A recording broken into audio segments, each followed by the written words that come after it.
Police তাকে গ্রেপ্তার করতেই পারে। মমতা ব্যানার্জি সারা জীবন চেষ্টা করলেও কোনোদিন প্রধানমন্ত্রী হতে পারবেন না, শখ ছিল পুরো মাত্রায়। সেই জন্য দলের নাম দিয়েছিলেন সর্বভারতীয় তৃণমূল কংগ্রেস। প্রত্যেক রাজ্যে লড়েছেন আর জামানত বাজেয়াপ্ত করেছেন। কে দিলীপ ঘোষ? কে দিলীপ ঘোষ? যে আগে ছিল এক সময়। মুখ্যমন্ত্রী কথাটা বলে ভালো করলেন না, একদম ভালো করলেন না। প্রধানমন্ত্রী আসবেন আর সেখানে যতই নিরাপদ না হোক এবং যতই সমস্যা সংকুল হোক, সেখানে প্রধানমন্ত্রী আসবেন, মমতা ব্যানার্জি আটকাতে পারতেন? চেষ্টা করে দেখলেন না কেন? কঠিন ভাষা প্রয়োগ করছি, মানে তৃণমূলের কেরামির ফলে এই সমস্ত বোকা বোঝাবার চেষ্টা করছেন মমতা ব্যানার্জি।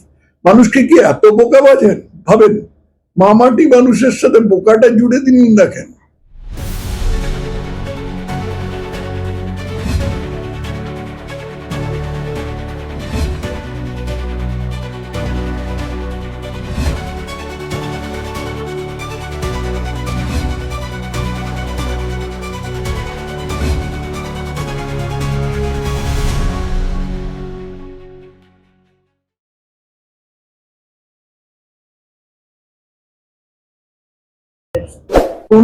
এটা হচ্ছে অনুব্রত মন্ডলের স্বভাব সিদ্ধ। অনুব্রত মন্ডল মাগুর মাছ বিক্রি করতো। এখন মাগুর মাছ বিক্রি করা তো কোনো নয়, কোনো অন্যায় নয়, কোনো পাপ নয়, কিন্তু মাগুর মাছ বিক্রি করার বড় জায়গায় বড় একটা আয়তন, একটা জেলা নিয়ে রাজনীতি করার দুটোর মধ্যে তফাৎ আছে। যে যদি সৎ রাজনীতি মোটামুটি ভাবে আজকের পশ্চিমবঙ্গের ভয়াবহ পরিস্থিতির মধ্যে যদি সৎ রাজনীতি করতে হয়, তাহলে এই মাগুর মাছ বিক্রির উপরে উঠতে হবে। সেটা অনুব্রত মন্ডল পারেনি, এবং অনুব্রত মন্ডলের কাছে ওই মেছুড়ে ভাষাই তার মুখে থেকে গেছে, সেটাই করেছে। কিন্তু এর মধ্যে যেটা লক্ষ্য করার সেটা হচ্ছে যে অনুব্রত মন্ডল বলেছিল, আমি বুঝেছি তুই রেকর্ড করছিস, কথা কর রেকর্ড। তার মানে অনুব্রত মন্ডল ভয় পায় না। অনুব্রত মন্ডল জানে যে আমি যাই করি না কেন আমাকে কেউ কিছু করতে পারবে না, একমাত্র সিবিআইডি করতে পারে, কিন্তু অনুব্রত মন্ডলের বস অর্থাৎ মমতা ব্যানার্জি কিছু করতে পারবেন না, কারণ তিনি তার সাহায্যেই যেতেন। সেই ভরসাতে অনুব্রত মন্ডল ওই রকম একটা কথা বলেছে। আপনি একটা কথা বললেন যে রীতিমতো যে অধ্যক্ষের সাথে অনুব্রত মন্ডল বললেন তুই রেকর্ড করছিস, আমি জানি, তাতেও এই অডাসিটি। এবং তারপরেই আমরা দেখলাম তার দলের যে অর্থাৎ তৃণমূল কংগ্রেসের যে অবস্থান, সেখানে তৃণমূল কংগ্রেসের তরফ থেকে একটি বিজ্ঞপ্তি দেওয়া হলো, যেখানে বলা হলো যে আগামী 4 ঘন্টার মধ্যে অনুব্রত মন্ডলকে ক্ষমা চাইতে হবে। এবং অনুব্রত মন্ডল তিনি একটি যে ভাষায় সেখানে অজস্র ত্রুটি বিচ্যুতি সেই লেটারটি, সেখানে সেটিও ভাইরাল ইতিমধ্যে সোশ্যাল মিডিয়ায়, তিনি ক্ষমা চাইলেন এবং বললেন যে তিনি নাকি অনেক রকমের ওষুধ খান, তাই এই মন্তব্য করেছেন। কি বলবেন? এগুলো তো ভুজুম বাজুম দেয়া, মানে উইশি কতগুলো কথা বলা। আমি যদি একটা লোককে খুন করে বলি যে ভুল হয়ে গেছে, আমি ক্ষমা চাইছি, তাহলে সেটা মাপ হয়ে যাবে? ঠিক সেরকম একজন পুলিশ অফিসারকে, তাকে পুলিশ অফিসার জেনে তাকে ভয় দেখানো, সেটা একটা অপরাধ, দণ্ডযোগ্য অপরাধ। সেটা অনুব্রত মন্ডল খুব ভালো জানে। কিন্তু অনুব্রত মন্ডল যে ক্ষমা চাইছে, তার মানে হচ্ছে যে ও জানতো যে দল ওকে এর চেয়ে বেশি কিছু করতে পারবে না। দল মানে মমতা ব্যানার্জি ওকে এর চেয়ে বেশি কিছু করতে পারবে না, সেসব জেনেই ও করেছে। স্যার, একটা প্রশ্ন হচ্ছে, সমাজের বিভিন্ন আঙ্গিকে একজন আইসি স্থানীয় অফিসারকে একজন রাজনৈতিক নেতা যে দ্ব্যর্থহীন ভাষায় তিনি অপমান করছেন, পুলিশের অবস্থানটা কোথায় স্যার? পুলিশের অবস্থানটা শূন্যে, পুলিশের অবস্থান শূন্য। মানুষ সরকার বলতে পুলিশকে বোঝে, মানুষ তো আর মুখ্যমন্ত্রী বা প্রধানমন্ত্রীকে চোখের সামনে পায় না, কিন্তু পুলিশকে চোখের সামনে পায়। সেই জন্য মানুষ সরকার বলতে পুলিশ বোঝে, অথরিটি বলতে পুলিশ বোঝে। এখন এই যে একটা কঠিন ভাষা প্রয়োগ করছি, মানে তৃণমূলের কেরামির ফলে, এটা সিপিএম এর আমলেও ছিল, তৃণমূল সেটাকে আরো কাঁচা আকারে নিয়ে এসছে আর কি। এই তৃণমূলের কেরামির ফলে এখন পুলিশ তাদের ভয় পায়, এবং তার ফলে পুলিশের অথরিটি পুরোপুরি শূন্যে এসে ঠেকেছে। অতএব পুলিশের অবস্থান কোথায় আছে তুমি বুঝে নাও। স্যার, আমরা দেখলাম অনুব্রত মন্ডল যে তিনি রীতিমতো চিঠি দিয়ে ক্ষমা চাইলো পুলিশের তলবে, উপস্থিতি হলেন না। আপনার কি মনে হয় কোথাও কি অনুব্রত মণ্ডল? কারণ অনুব্রত মণ্ডলে কিছু এসে যায় না, ও ক্ষমা চাইতে হবে, একটা ক্ষমা চাইলো, একটা লোক দেখানো একটা পদক্ষেপ নিল আর কি, এর চেয়ে বেশি কিছু নয়। কল্যাণ বন্দ্যোপাধ্যায় তৃণমূল সাংসদ, অন্যদিকে আইনজীবী, কল্যাণ বন্দ্যোপাধ্যায় বলছেন যে ও যে গালাগালি দিয়েছে সেটা নিঃসন্দেহে ভালো নয়, কিন্তু গালাগালি দিলেই কি কগনিজেবল অফেন্স হয় নাকি নন কগনিজেবল অফেন্স হয়? যে কেসে পুলিশ অ্যারেস্ট করতে পারে না সঙ্গে সঙ্গে বেল দিয়ে দিতে হয়, তাতে কি করে গ্রেফতার করবে? একদম বার্তা দেওয়ার জন্য তো আর হয় না এগুলো। আমার ইমোশন স্যাটিসফাই করার জন্য তো আইন নয়, আইনের পথে চলবে। কি বলবো? আমি ফৌজদারি আইন সম্বন্ধে কোনো বিশেষজ্ঞ নই, সেই জন্য আমি বলতে পারবো না ওটা কগনিজেবল কি নন কগনিজেবল, কিন্তু এটা অফেন্স তো বটে, অতএব অফেন্স হলে পুলিশ তাকে গ্রেপ্তার করতেই পারে। আর তাছাড়া কিছু কিছু কথা অনুব্রত মণ্ডল বলেছে যেগুলো সম্ভবত কগনাইজেবল, এটা নিয়ে আমি কোনো আইন সম্বন্ধে, ফৌজদারি আইন সম্বন্ধে বিজ্ঞ নই, অতএব এর চেয়ে বেশি আমি কিছু বলতে রাজি নেই। যেভাবে একের পর এক দলের গর্হিত বিষয়গুলোকে রীতিমতো জাস্টিফাই করছেন কল্যাণ বন্দ্যোপাধ্যায়, কি বলবেন? এটা কল্যাণ বন্দ্যোপাধ্যায়ের কর্তব্য। তৃণমূলের যে কোনো নেতা, যে কোনো নেতা মানে কিছু জেলা স্তরের কিছু নেতা বাদ আছে, তাদের প্রধান উদ্দেশ্য হচ্ছে মমতার নেক নজরে থাকা। মমতার নেক নজরে যে থাকতে হলে যা যা করতে হবে তারা করবে, অম্লান বদলে তারা করবে।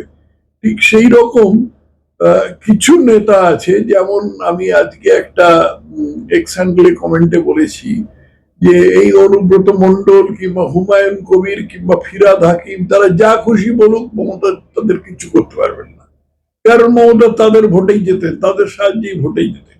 তবে এই হচ্ছে গিয়ে তৃণমূলের ভেতরকার কাহিনীটা, খুব সংক্ষেপে এই হচ্ছে তৃণমূলের ভেতরকার কাহিনীটা। কি বেশিরভাগ লোক মমতাকে খুশি করতে চায়, আর কিছু লোককে মমতা একেবারে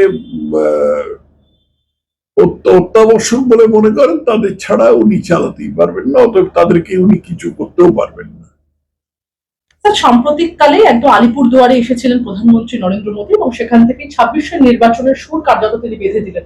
সেখানে একদম প্রধানমন্ত্রীকে রীতিমতো আক্রমণ করে রাজ্যের মুখ্যমন্ত্রী মমতা বন্দ্যোপাধ্যায়ের মন্তব্য যে তিনি বলছেন সিঁদুর প্রসঙ্গে, অপারেশন সিঁদুর প্রসঙ্গে মুখ্যমন্ত্রী বলছেন অপারেশন সিঁদুর নিয়ে আমার কিছুই বলার নেই, প্রত্যেক মহিলারই সিঁদুরের প্রতি সম্মান রয়েছে, তারা তাদের স্বামীদের থেকে সিঁদুর নেন, কিন্তু আপনি তো সবার স্বামী নন। প্রধানমন্ত্রী নরেন্দ্র মোদীকে উদ্দেশ্য করে মমতা বন্দ্যোপাধ্যায় বলছেন আপনি কেন আগে আপনার নিজের স্ত্রীকে সিঁদুর দেন না? মুখ্যমন্ত্রী অবশ্য পরক্ষণেই বলেন আমি দুঃখিত, এটা আমার বলার কথা ছিল না, কিন্তু আপনি অর্থাৎ প্রধানমন্ত্রী আমাকে বাধ্য করেছেন মুখ খুলতে। একজন মুখ্যমন্ত্রীর মুখে স্যার এইরকম ভাষা কি শোভনীয়? তাও একজন মুখ্যমন্ত্রী কথাটা বলে ভালো করলেন না, একদম ভালো করলেন না।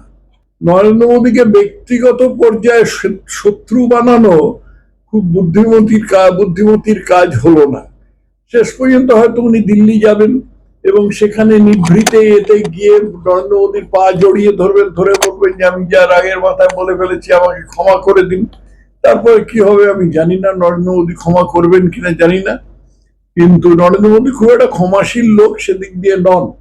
আর মুখ্যমন্ত্রী যেটা বলেছেন সেটা তার স্বভাব সিদ্ধ, এরকম কথা মুখ্যমন্ত্রী এর আগে বলে থাকেন। একবার মুখ্যমন্ত্রী বলছেন যে কেন্দ্রীয় সরকার আমাদের বাম্বু দিচ্ছে এবং সেটা হাত দিয়ে দেখিয়ে দিয়েছিলেন, বাম্বু দিচ্ছে। সিঁদুর বেচতে এসেছেন প্রধানমন্ত্রী মমতা বন্দ্যোপাধ্যায়, এগুলো তো কিছু না, এগুলো নিয়ে প্রশ্ন করারই কোনো মানে হয় না। প্রধানমন্ত্রী যা যা বলেছেন তার একটা প্রশ্নের একটা কোনো প্রসঙ্গের উত্তর মুখ্যমন্ত্রী দিতে পারেননি। মুখ্যমন্ত্রী গেল সিঁদুর কথাটা নিয়ে খেলেছেন, সিঁদুর কোথায়, সিঁদুর কে কাকে মাখায়, তাহলে ইনি কেন মাখাচ্ছেন, ইনি অমুককে কেন মাখাননি, সিঁদুর কথাটা নিয়ে খেলেছেন। সেটা তো হলো না, তাতে তো কোনো কিছু উপপত্তি হলো না। যেটা বলার দরকার ছিল, প্রধানমন্ত্রী যে সাবস্ট্যান্সিয়াল কথাগুলো বলছিলেন, মানে প্রয়োজনীয় কথাগুলো বলছিলেন, সেই কথাগুলো পশ্চিমবঙ্গের দুর্নীতি সে সম্বন্ধে মুখ্যমন্ত্রীর কিছু বলার দরকার ছিল, সেগুলো তো উনি বলেননি। উনি শুধু সিঁদুর নিয়ে খেলেছেন। এটা কি মানুষ বুঝতে পারে না? বুঝতে পারে। মুখ্যমন্ত্রী মমতা বন্দ্যোপাধ্যায় বলছেন মুর্শিদাবাদ এবং মালদাহে যে ঘটনা ঘটেছিল, রীতিমতো যে পরিস্থিতি তৈরি হয়েছিল, সেই ঘটনার পেছনে রয়েছে বিজেপি, তথ্য প্রমাণ দিয়ে দেবো, এত বছরে কি দিয়েছে? দিচ্ছেন না কেন? দিয়ে দিন না প্রমাণ, তথ্য প্রমাণ দিয়ে দিন না। সবাই জানে কারা করেছে। ধুলিয়ানে যে ওই শামশেরগঞ্জ, বোধ হয় শামশেরগঞ্জ না শামশেরাবাদ, সেখানে যে পিতা পুত্রের মৃত্যু হয়েছে, খুন করেছে, ওখানকার স্থানীয় কাউন্সিলর তাদের প্ররোচনা দিয়েছেন এবং তাদের হিন্দু বলে খুন করা হয়েছে, অন্য কোনো কারণে খুন করা হয়নি। এটা বিজেপি করিয়েছে। মুখ্যমন্ত্রী প্রমাণ দিয়ে দিন যে বিজেপি করিয়েছে। ইদানিং যাবৎ যেভাবে সাম্প্রদায়িক হিংসা বা দাঙ্গার ছবিটা উঠে আসছে পশ্চিমবঙ্গে, কোন দিকে যাচ্ছে আজকে বাংলা? খুব খারাপ দিকে যাচ্ছে, সাম্প্রদায়িকের দিকে যাচ্ছে। আর যে যত সাম্প্রদায়িকতা করছে সে তত উল্টে বলছে না না তুই সাম্প্রদায়িক, বিজেপি সাম্প্রদায়িক, বিজেপি দাঙ্গাবাজ। পশ্চিমবঙ্গে এতগুলো দাঙ্গা হলো মমতা ব্যানার্জি ক্ষমতায় আসার পরে, এবং তার আগেও সেই দেগঙ্গায় দাঙ্গা হয়েছিল। তারপরে আমি নিজে দেখেছি একটা নলিয়াখালী বলে একটা জায়গায় ক্যানিং এর কাছে, সেখানে দাঙ্গা হলো। তারপরে হাওড়ার এই জায়গাটায় হাওড়ার একটা জায়গায় দাঙ্গা হলো আমাদের এর উপরেই, যেখানে আন্দুল হাইওয়ে গিয়ে এতে পড়েছে, সেখানে ন্যাশনাল হাইওয়েতে পড়েছে, তার কাছেই দাঙ্গা হলো। মালদার কালিয়া চকে দাঙ্গা হলো, বাদুড়িয়ায় দাঙ্গা হলো। এই সমস্ত দাঙ্গাগুলো কে করেছে? এই দাঙ্গাগুলো মুসলমান করেছে, এবং মুসলমানরা সবাই জানে যে মুসলমানদের সম্পূর্ণ সমর্থন তৃণমূলের পেছনে। অতএব এখন তৃণমূলের থেকে বেরোবার উপায় কি? বেরোবার উপায় হচ্ছে বিজেপিকে বলা বিজেপি দাঙ্গাবাজ, বিজেপি করাচ্ছেন দাঙ্গা, আবার বলছেন বিজেপি করে, বিজেপি দাঙ্গাবাজ। মমতা বন্দ্যোপাধ্যায় বলছেন এখনো কোন রকম কোনো জঙ্গি কেন গ্রেফতার হলো না, এবং প্রধানমন্ত্রীকে উদ্দেশ্য করে মমতা বন্দ্যোপাধ্যায় বলছেন এত বড় বড় কথা বলেন, সেনাকে স্যালুট করতে আসবেন ভেবেছিলাম, সিকিমে তো গেলেনই না, ভয় পান নাকি? বিদেশে তো এত ঘুরতেন, প্রচার হওয়া উচিত সেনার, এখনো জঙ্গিদের গ্রেফতার করতে পারেননি, সব সব দেখানোর জন্য। প্রচার হওয়া উচিত সেনার, কিন্তু প্রধানমন্ত্রীর প্রচার হওয়া উচিত না। দ্বিতীয় মহাযুদ্ধে যে চার্চিল জিতেছিলেন, চার্চিলের তত্ত্বাবধানে ব্রিটেন জিতেছিল, সেটা চার্চিলের কোনো কৃতিত্ব নেই, হওয়া উচিত সেনার। রুজভেল্ট যে জিতেছিলেন সেটা, বা স্ট্যালিন যে জিতেছিলেন, সেটা তাদের কোনো কৃতিত্ব নেই। এরা, চার্চিলের উচিত ছিল উর্দি পরে বন্দুক বগলে করে ওখানে নামা। ইন্দিরা গান্ধীর উচিত ছিল 1971 সালে বাংলাদেশে গিয়ে শাড়ি গুটিয়ে জলকাদার মধ্যে গিয়ে লড়াই করা। এই সমস্ত বোকা বোঝাবার চেষ্টা করছেন মমতা ব্যানার্জি। মানুষকে কি এত বোকা বাজেন ভাবেন? মামাটি মানুষের সাথে বোকাটা জুড়ে দিন দেখেন। মমতা বন্দ্যোপাধ্যায় রীতিমতো প্রধানমন্ত্রী নরেন্দ্র মোদীকে চ্যালেঞ্জ করছেন, একটা ওপেন চ্যালেঞ্জ করে তিনি বলছেন আপনাকে খোলা চ্যালেঞ্জ জানাচ্ছি, আজ বাংলা নিরাপদ বলে আপনি ঠিক নির্বাচনের আগে এখানে আসেন বাংলার মানুষকে ভুল বোঝাতে, উৎসাহটাতে ষড়যন্ত্র করতে। মণিপুরে গেলেন না কেন? আপনার তো ওখানে যাওয়া উচিত ছিল।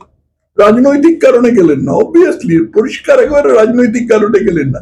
বাংলা নিরাপদ যদি না হতো, উনি যদি আসতেন, তাহলে মমতা বন্দ্যোপাধ্যায়কে আটকাতে পারতেন? খুব পরিষ্কার জিজ্ঞেস করছি, বাংলা যদি নিরাপদ না হতো, বাংলা বাস্তবে নিরাপদ নয়। স্যার, রাজ্যের মুখ্যমন্ত্রী মমতা বন্দ্যোপাধ্যায় বলছেন যে বাংলার যে নিরাপত্তার প্রশ্নটা আপনি বললেন যে বাংলা নিরাপদ সত্যিই নয়, সেখানে মমতা বন্দ্যোপাধ্যায় বলছেন যে বাংলার যদি সত্যি নিরাপদ না থাকতো তাহলে প্রধানমন্ত্রী এসে এভাবে নির্বাচনের আগে এসে বাংলার মানুষকে ভুল বোঝাতে পারতেন না। কি বলবেন? আমি আবার বলছি যে বাংলা নিরাপদ নয়, এবং নিরাপদ না থাকা সত্ত্বেও যে প্রধানমন্ত্রী এসছেন, সেটা মমতা ব্যানার্জি কোনোদিনই আটকাতে পারবেন না। 100 বার প্রধানমন্ত্রী আসবেন। বাংলা কোনো আলাদা দেশ নয়, বাংলা হচ্ছে ভারতের একটি অঙ্গরাজ্য, এবং নরেন্দ্র মোদী সেই ভারতের অঙ্গরাজ্য, সেই ভারতের প্রধানমন্ত্রী। মমতা ব্যানার্জি সারা জীবন চেষ্টা করলেও কোনোদিন প্রধানমন্ত্রী হতে পারবেন না, শখ ছিল পুরো মাত্রায়। সেই জন্য দলের নাম দিয়েছিলেন সর্বভারতীয় তৃণমূল কংগ্রেস। প্রত্যেক রাজ্যে লড়েছেন আর জামানত বাজেয়াপ্ত করেছেন, খালি এই পোড়া পশ্চিমবঙ্গে মানুষের সর্বনাশ করছেন। সেখানে একটা রাজ্যে প্রধানমন্ত্রী আসবেন, আর সেখানে যতই নিরাপদ না হোক এবং যতই সমস্যা সংকুল হোক, সেখানে প্রধানমন্ত্রী আসবেন, মমতা ব্যানার্জি আটকাতে পারতেন? চেষ্টা করে দেখলেন না কেন? ঠিকই বলছেন, দুর্নীতিতে রাজ্যটা ডুবে আছে। এই যে শিক্ষা ক্ষেত্রে এই বিভৎস কাণ্ড চলছে গত এত 7, 8, 10 বছর ধরে, এর মূল কি? এর মূল হচ্ছে যে পার্থ কোম্পানি পয়সা খেয়েছিল, পয়সা খেয়ে সাদা ওএমআর শিটে যারা সাদা ওএমআর শিট দিয়েছিল তাদের পাস করিয়ে দিয়েছিল। সেই পয়সাটা পার্থ কোম্পানি পার্থর তার কিছু অংশ একটা পার্থর রক্ষিতার বাড়িতে পাওয়া গেছে। তো এই দুর্নীতি যেখানে সব জায়গায় ব্যাপ্ত, সেখানে মানুষের ক্ষোভ হবে না? সেই ক্ষোভ ব্যক্ত করতে শিক্ষকরা গেছেন, তাদের বিরুদ্ধে পুলিশ লাগিয়ে তাদের পুলিশকে দিয়ে তাদের লাঠি মারানো হয়েছে, তাদের রক্তপাত ঘটানো হয়েছে। এদিকে হাওড়ায় টিকিয়াপাড়ায় ছবি আছে যে একটি সংখ্যালঘু নন্দন এসে পুলিশের পেছনে লাথি মারল, পুলিশ দৌড়ে পালিয়ে যাচ্ছে, ছবি আছে। সেটা সম্বন্ধে মমতা ব্যানার্জি কিচ্ছু করতে পারবে না, কারণ মমতা ব্যানার্জির ভোটের জেতার জায়গা হচ্ছে 30% মুসলমান ভোট। ওইটা চলে যায়, এমন কোনো কাজ করতে পারবেন না। যে জন্য হুমায়ুন কবিরের কথা, ফিরাদ হাকিমের কথা মমতা ব্যানার্জি কিচ্ছু করতে পারবে না। আমার শেষ প্রশ্ন স্যার আপনার কাছে, বছর ঘুরলেই বিধানসভা নির্বাচন পশ্চিমবঙ্গে, আর তার আগে রাজনীতির পারদ যেখানে ক্রমশই চড়ছে, দুদিন আগে উত্তরবঙ্গে সভা করে গিয়েছেন প্রধানমন্ত্রী নরেন্দ্র মোদী। এবারে আছেন দিলীপ ঘোষের কাছে কোনো আমন্ত্রণ না পৌঁছানোর কারণটা ঠিক কী? কারণ সুকান্ত মজুমদার অন্যদিকে বলছেন যে দিলীপ ঘোষ ব্যাপারে ওনার বলার ব্যাপারে আমি এখনো পৌঁছইনি, কি বলবেন আপনি? কে দিলীপ ঘোষ? কে দিলীপ ঘোষ? যে আগে ইয়ে ছিল, এক সময় যে সভাপতি ছিল, রাজ্য সভাপতি ছিল। দিলীপ ঘোষের এখন তার দলের মধ্যে অবস্থান কি আমি এ বিষয়ে কিছুই জানি না। আমি অবশ্য এখন দলের মধ্যে সেভাবে কোনো দায়িত্বপ্রাপ্ত নই, আমি দলের সমর্থক মাত্র, এবং দলের সমর্থনে আমি কিছু বলি টলি এই অবধি আর কি। কিন্তু আমি যতদূর জানি দিলীপ ঘোষের অবস্থান দলের মধ্যে নেতা হিসেবে কিছুই বলে যাচ্ছে না। অতএব স্বাভাবিকভাবে উনি যে ডাক পাবেন না তার মধ্যে আশ্চর্যের কি আছে? একদমই স্যার, অনেক ধন্যবাদ আপনাকে আমাদের সঙ্গে থাকার জন্য।